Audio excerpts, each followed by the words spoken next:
Hello there. You're listening to The Deal with D and J. I am your host, Jacob Pro. As you can see, it's just me on this show. DJ got caught up doing some other things, and that's okay. It happens. Podcasting's hard, but guess what? It's just me and you for probably like 30 minutes. I'm going to try and go through fast. You're not listening to me for a whole hour. I know how monotonous that can be. But we're just going to kind of just recap everything that's going on in sports. Obviously, we're just going to probably talk about NBA and NHL and maybe touch on the sensational race that Lando Norris put on in Miami Grand Prix this past weekend. Phenomenal race by Lando, beating Max Verstappen, bringing hope to this F1 season finally. Let's not dilly dally here, right? Let's kick off and let's talk about the NBA playoffs, right? No, by no surprise, we're in the second round of the NBA playoffs now, and it pretty much seems that teams are starting to run away with certain series. We're looking at the Timberwolves up 2-0 on a defending champion Nuggets, and a big part of it has to be from the performances of Anthony Edwards, Karl Anthony Towns, and they were without Rudy Gobert for game two. A big part of it, I think, is offensively. They can just keep up with the Nuggets and even outpace them at times. And it's not just Ant or Cat that can give you points. They have Mike Conley, Naz Reid's coming off the bench, reigning sixth man of the year now. And I just think it causes fits for the Denver Nuggets. Awful coaching, I think, on TikTok goes in and goes crazy, but it's basically a lot of lack of switching, a lack of defensive awareness. Like if they switch, instead of staying on the man, they switch back, which opens space and leaves the easy buckets. Jokic gets hanged out to dry, and he's showing that defensive kind of lackadaisicalness that you saw early in his career before he really turned into the machine that he was for the last couple seasons, especially in that 2022, 2023, excuse me, NBA run that they had this past year. Ant had 43 in game one. He had 27 in game two. Karl Anthony Towns. It's just like he adds, I think the surprisingly, me and DJ talked about this, offline, was a big part of it is Karl Anthony Towns and Rudy Gobert have the ability to stretch them out. Because now it's not just, oh, one guy is facing Jokic. It's two guys that can face Jokic, which gives your team some depth. On top of it, gives yourself versatility because Rudy Gobert doesn't have to be otherworldly. He can be a great defender. And other than that, you're not asking that much out of Rudy Gobert because you can't. If you ask too much out of Gobert, well, you're looking in issues. And if you ask too much out of Gobert, you remember what happened to Utah and Donovan Mitchell. Things just fall apart, unfortunately. The Timberwolves are giving the Nuggets fits. Right now, they're up 2-0. I don't really see how it slows down. I still think it goes probably six. But Denver's got to figure it out. Jamal Murray's got to step up. He's lucky he didn't get a suspension from throwing that heating pad onto the court, but he only had 8 points in game two. Right? You got to be better than that if you're the starting point guard. Like Aaron Gordon was the leading scorer, and he's not the star player on the team. So that causes a lot of issues versus Edwards and Ant both had 27 in the starting rotation with really helpful performances from Naz Reid and Nikhil Alexander, right? So it's just one of those things where I think Denver needs to kind of figure it out is who's going to step up outside of Gordon right now with Jokic. Jokic can still give you 16, but if you keep him below that 20-point mark, you're not allowing him to affect the game the way he should. And that's what the Minnesota does so well in this series. Now, jumping over to the other Western Conference series that just kicked off, the Thunder and the Mavericks. Now, Lou Dort is one heck of a defender. One heck of a defender. He's given a lot of dudes issues. But I mean, Denver played well. Doncic, 19, Kyrie Irving, 20. Right? PJ Washington had 10. They had Green come off the bench with 11. But the Thunder, man, and Shai Gilgeous-Alexander, who I think should have been MVP, they just announced it was Nikola Jokic. I think Shai Gilgeous-Alexander had a perfect argument to be MVP. He puts the team on his back. He's doing phenomenal things right now. His stat line, 29, 8, and 9 is phenomenal. Actually, my bad, 9 and 9. Phenomenal stat line. Chet Holmgren, 19 points. 3 blocks. Great job. Jalen Williams, 18 points. Like they have a bona fide big three. And then they have veteran presence with Andrew Wiggins, who's gone in 1 game. Gordon Hayward, now granted, he's not starting, but he's still that calming presence that you need. Josh Giddey providing that defensive spark that they normally get, and Lou Dort being the absolute animal that he is, guarding the team's best player from point A to point B up and down the court. And they're rolling dudes through heavy, like not super heavy minutes. Right? Nobody on the Thunder was even close to eclipsing 40, and the only guy eclipsing 40 minutes was, say, Gilgeous-Alexander. That shows how in control this Thunder team was in the game one of this series. Now, I think Luka steals a game. I think Kyrie can help steal a couple games, but I don't know. Dallas has their backs up against the wall, and I think it's going to be tough for them to come out of this Oklahoma City series. Now, I find it fascinating, right? Because the Thunder and the Wolves are such young teams. And the biggest thing, I heard this on the Pat Bev podcast, and Pat Bev doesn't believe in them because they're young. Right now, the Young Bucks ain't scared. They're ready to take on the league. They're tired of hearing about how they're too young. And are really, I don't see like that youngness means you really don't have any fear of the teams in front of you and everything else because you know on paper you're better and they're ready to go. The relationship Chet and Shai Gilgeous-Alexander have is, one of the best in the NBA, and that shows on the court, and it helps them in and out. So I think it's a phenomenal case of the Young Bucks aren't scared anymore, and like the changing of the guard is not quite there. But the years of the old guys and the established veterans running the league, I think it's starting to get there because Anthony Edwards has stepped up his game to another level, right? And so has Shai Gilgeous-Alexander, and Chet this year was phenomenal, really showcasing that Paolo and him were both 1 and 2 respectfully. And I think it's phenomenal for the NBA to have these two young guys really step up in huge moments in the NBA. Jumping over to the Eastern Conference, Cleveland, thanks for coming. Boston is just a juggernaut because it's just like, even if you don't get your best from Tatum, right? Or Tatum or Brown, you have so many other guys that help you, right? Brown, 32 points. Phenomenal game from Jaylen Brown, really showcasing his stuff in the playoffs, really stepping up, especially after the criticism he took last year with that dribble off the hand. Jason Tatum, 18, right? And the biggest thing for me, Derek White, 25 points, 7 to 12 from 3-point range, really showing up as a bona fide true third shooter on this team.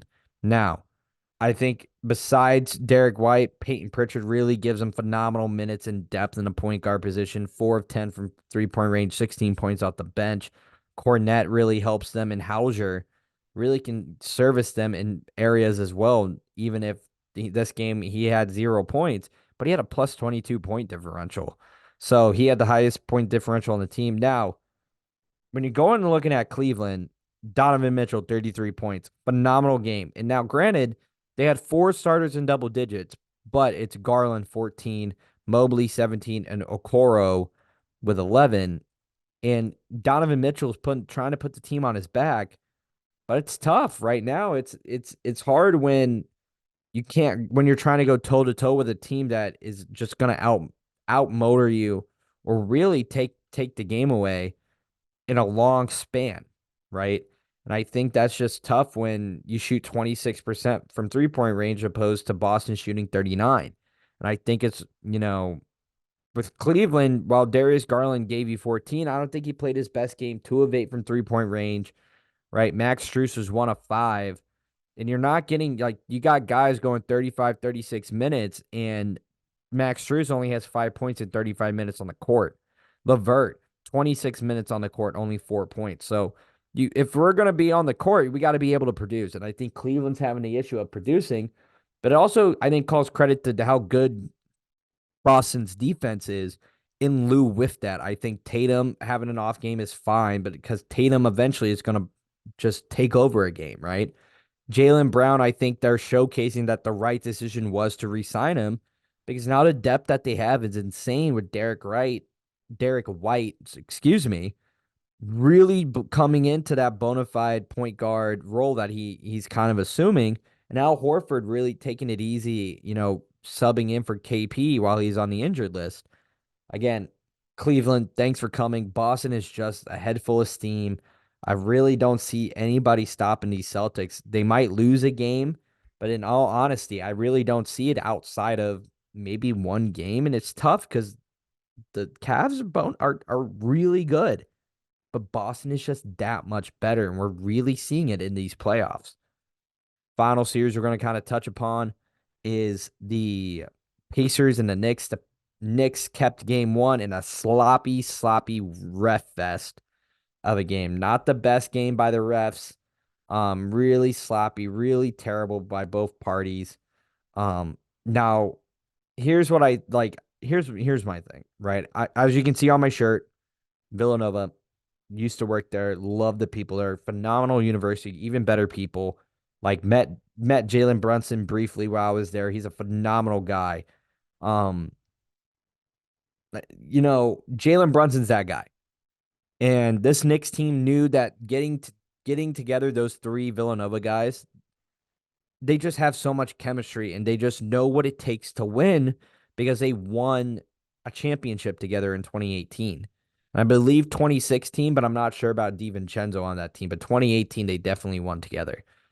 And the thing is, Tom Thibodeau, it, they're losing guys left and right. Mitchell Robinson's looking like he's going to be out for the rest of the playoffs. So you're really only going to have to go 7 to 8 deep, and you would like to not have to do that. But the thing is, the Pacers are so balanced in their attack, right? Before I go into stats, they're just so balanced. Halliburton dishing the ball. Miles Turner is a phenomenal center. Siakam is really showing the depth and versatility he has, playing that forward position where he really is a small forward, but he has so much skill that he gives the other forwards tons of fits. And then you have McConnell coming off the bench giving you the business. And it's tremendous what the Pacers have done. And I think they earned their way through the Bucks. And they deserve that game one victory. If it wasn't for some soft calls, everyone's going to talk about the missed kickball violation, right? But that was an illegal screen on Miles Turner.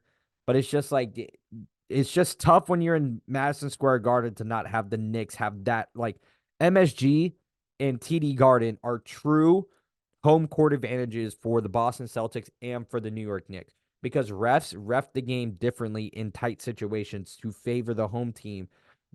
I'll probably say 7 times out of 10, right? A call that might happen, you might get on the road. You're not going to get it at the Garden in the playoffs with the crowd the way they are.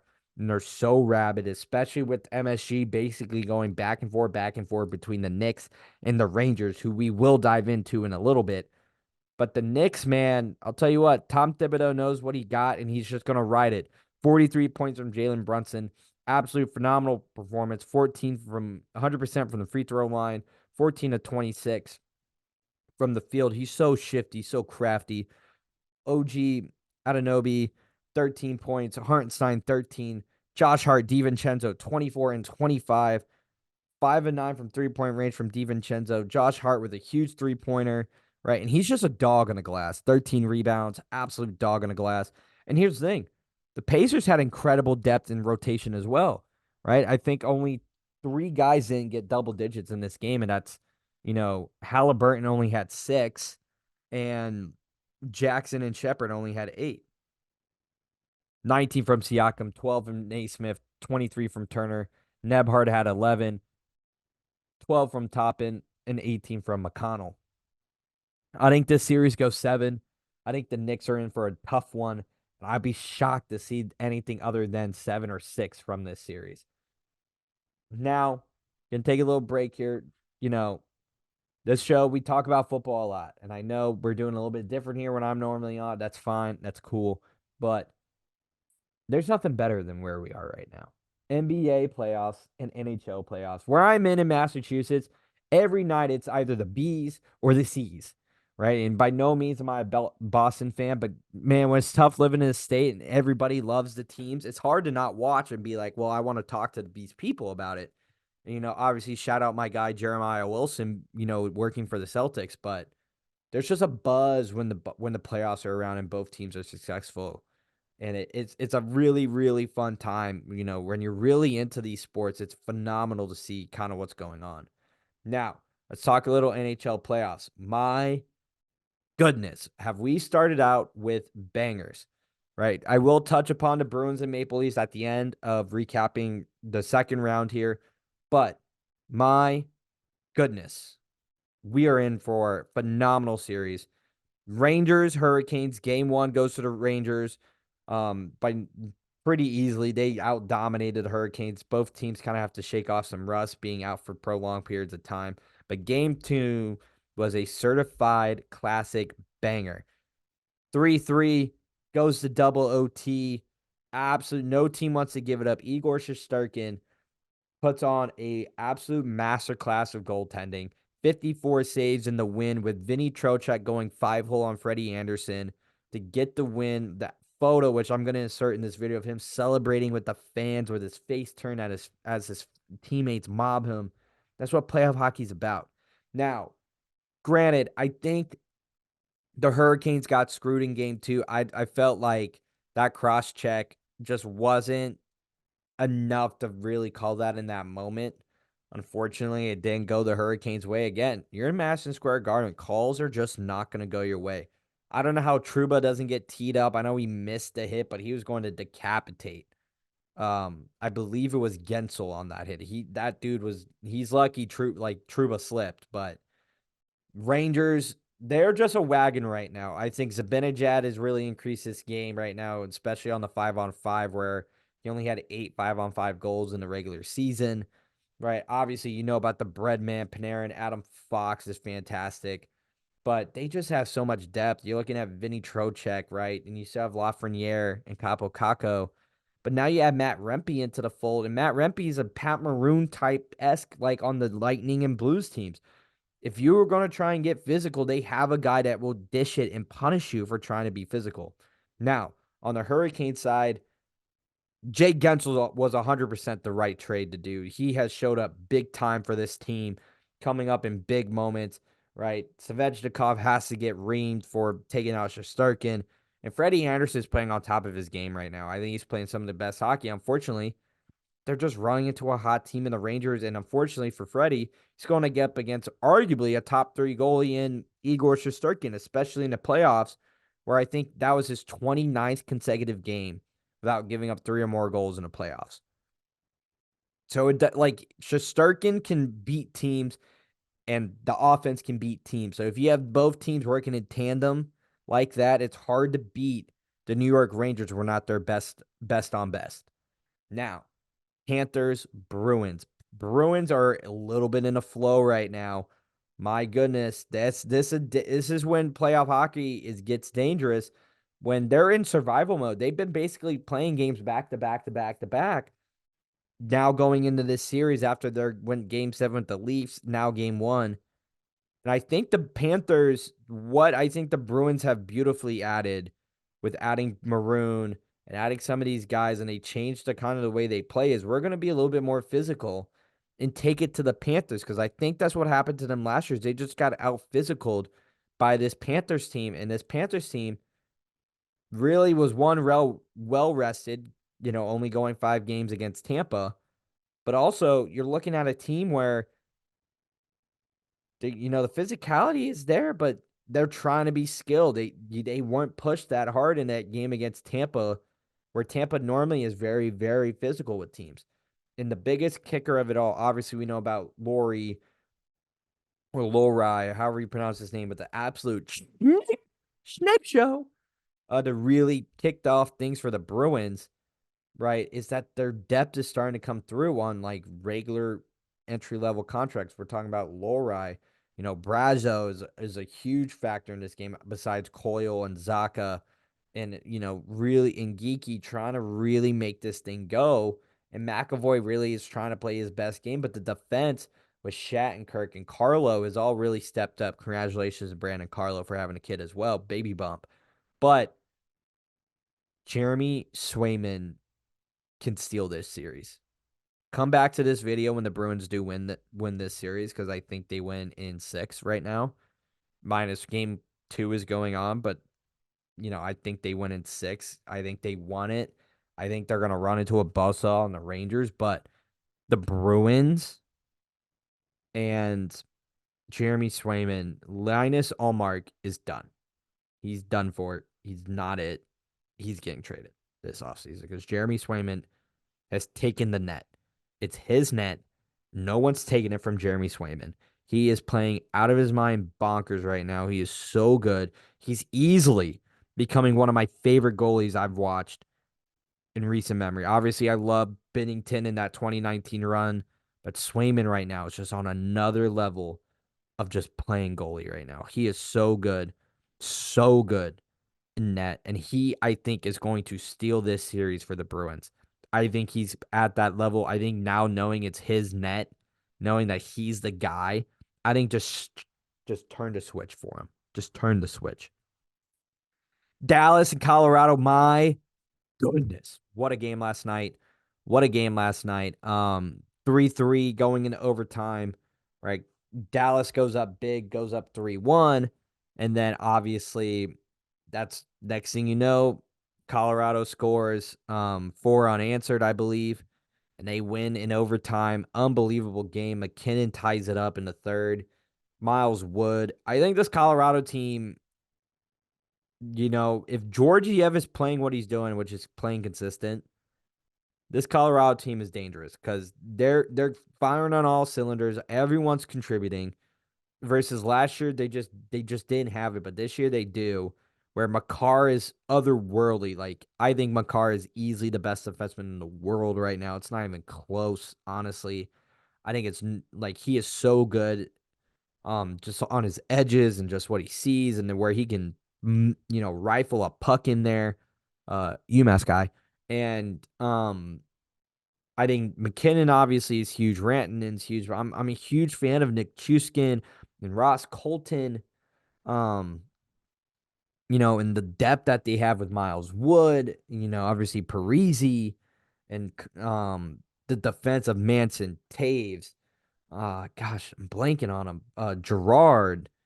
They're just all firing on all cylinders. And Dallas came out firing. Dallas did what they needed to do, right, with Suter, and I believe Ben was the other goal scorer. That game went on late, so I did not watch it, unfortunately. But Ottinger has not been on his best game. Now, Ottinger can kind of win games as well, but Ottinger has not been on his best game lately. It's weird because he's a top 5 goalie. Like he easily is one of the best in the biz, but I find it interesting that he's not playing his best game right now, especially with the defense that they have.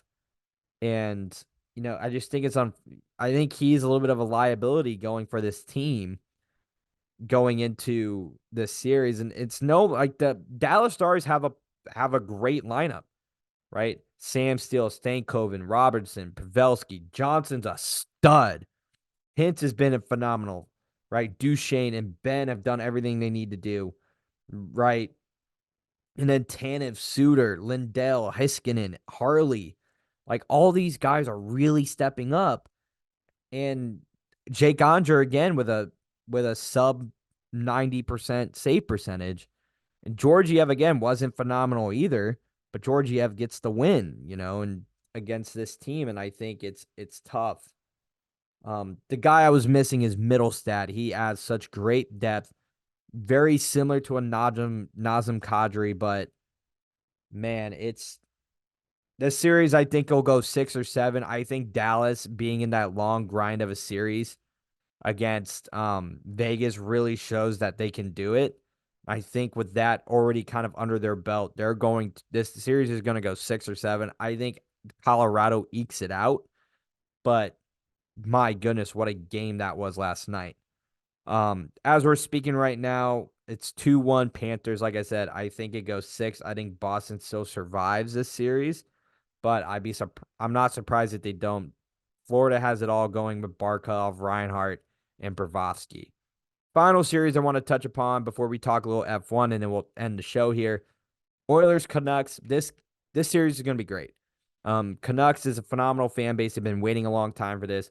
They have such great depth in this game, right? We're looking at obviously Quinn Hughes is otherworldly. JT Miller as well. Brock Bozer is giving you phenomenal points. And it's huge. The biggest thing for Vancouver right now is Thatcher Demko is still out, and Casey DeSmith is out. So you're on a third string goalie right now, where I believe his name is Andre Slavos. 3 wins, 1 overtime loss this year, and I think his first win had to come in the playoffs. It's tough right now for this Vancouver team. They're a little beat up, but they have the depth to really, really affect teams, and they show that they can just score at will because Nashville was up a ton in these games and they couldn't get a goal pass because the goalie play was so good. And that was even with the backup. So sometimes you get a hot goalie and that's all you're going to need. But this goalie is going to need a lot of help with the likes of 132 points from Connor McDavid, 32 goals, 100 assists this year. How about that? How you doing? Right? Zach Kamen, 54 goals. Um, then again, that boy was just sitting in the crease. That boy wasn't really doing a whole lot. But you're looking at the Oilers and they've added some key pieces in the offs, at the trade deadline, getting Adam Henrique and all that. And, I believe that it's really interesting with, I believe, Stuart Skinner to really make sure that he stays on top of his game because it's very easy to let things really get away from you. And the biggest thing for the Canucks is you can't let Edmonton go to the box. Like you can't, like Vancouver can't spend time in the box. You can't let Edmonton get on the power play and let that power play unit of Draisaitl, McDavid, Hyman, and I believe, Kane, like let them go to work with Bouchard launching rockets from the point. You just can't do that against this team. Like Edmonton will make you pay. You just simply can't have that going on. And I think Edmonton wins in 6. I just think that the power play is going to be a huge difference maker, and I think Connor McDavid gets back to the Western Conference Finals, and I think that this time he's hungry, he's ready. I think he's going to be a game changer because even though Vancouver has a phenomenal crowd, I think Connor McDavid, I think turns on the Jets. But then again, I think my X factor for this series is I still think it's Quinn Hughes, the captain of the team. Your team is down. Elias Pettersson's gone. You got Bozer, you got Miller. You gotta put the team on your back, lay some heavy checks, play some long minutes. But I think Edmonton gets a job done in this series with what we've kind of been discussing here. Now, Bruins, Maple Leafs, Game 7. We got to talk about the Leafs. Joseph Wall going down with an injury in the final seconds of Game 6 and then not being able to play in Game 7 is a huge difference maker because he was red hot. He was stonewalling the Bruins. But Samsonov stonewalled the Bruins all game. And that loss is not on Samsonov as much as they want it to be. My X factor for that series was not Connor McDavid, was Mitch Marner. Because if he was on his game like he was against Tampa, they win in 6 in Tampa. Mitch Marner was not on his game, and they lost in 7. Guy that's getting paid $11 million a year, which is a lot in NHL cap space. That's like it's like a Daniel Jones-esque level contract if you in terms of type of player not showing up when it matters the most. You got to blow it up if I'm the Leafs. Sheldon Keefe, I thought, did a phenomenal job coaching. I think he stays. I think you got to trade Mitch Marner. Willie Nylander did everything he was supposed to, right? Austin Matthews had to miss a couple games, but he played what he could. He had the assist with the Styles goal, right? Willie Nylander's goal, and the fence really wasn't an issue. I just think they just got outplayed. Pasta wanted the puck more. Boston got in deep. And Pasta's just otherworldly. And why Samsonov didn't go for a poke check, we don't know. Obviously, it's tough in a bang-bang moment. But, man, another heartbreaker for the Leafs. And it's just like it's the same story, different day, different year. You fire Dubas and you get what you want. And now it's back to square one where you got 4 guys under contract, and it's like you got to take Tavares off the top lines, maybe strip the C away from him. And like you got to get a little bit more physical. Matthew Nines is a great player, but like outside of your top 6, you don't have anybody because your top 6 is making all the money. So the Leafs have got to blow it up. Marner's got to go. If I'm keeping anybody, I'm keeping Tavares, Matthews, and Nylander. But yeah, at least you got to blow it up. Last little bit here before we end the show here, little quick little show here, just since it's just me. Just want to recap you on kind of like what's going on here. F1 Grand Prix. It was in Miami this past week. Shout out to everybody who went. I am so jealous. I want to go to an F1 race someday. If you've been in an F1 race, let me know how it's been. Maybe jump on the show and talk to us a little bit about it.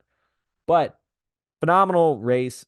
Absolutely sensational from Lando Norris. Pardon my terrible English accent, but phenomenal race by Lando. It's his first podium for a guy that utterly deserves it. He's a rising star. He races so well. McLaren has them a gem. So glad that like you could tell in Drive to Survive, he was really going back and forth of whether or not he wanted to stay with McLaren or not. But the car and the upgrades are just clicking on all cylinders. Verstappen just wasn't on top of his game.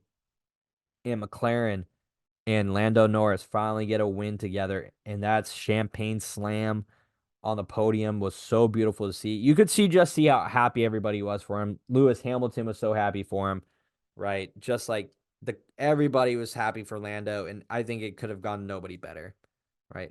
Now, DJ's not on the show, but next time he's on, we're talking our Luke Combs stories because DJ saw Luke Combs this past weekend, and I'm jealous. I want to see Luke Combs every single week I can. He's so good live. He's so good.